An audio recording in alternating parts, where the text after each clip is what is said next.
ఏలూరు జిల్లా ప్రముఖ పుణ్యక్షేత్రం ద్వారకా తిరుమల చిన్న వెంకన్న ఆలయాన్ని మాజీ మంత్రి బొత్స సత్యనారాయణ కుటుంబ సమేతంగా దర్శించుకున్నారు. ముందుగా వారికి ఆలయ అధికారులు మర్యాదపూర్వక స్వాగతం పలికి ప్రత్యేక దర్శనం ఏర్పాట్లు చేశారు.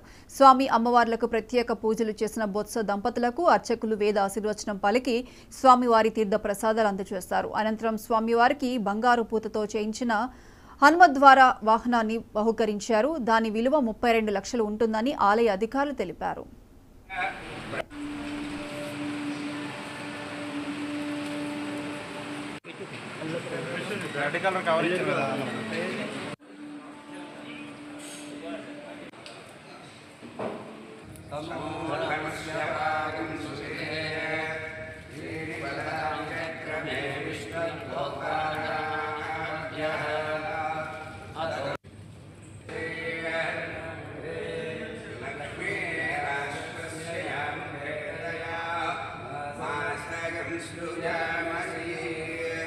वंदे वानर नारसिंह खगराट घोड़ा स्वभक्त्रांग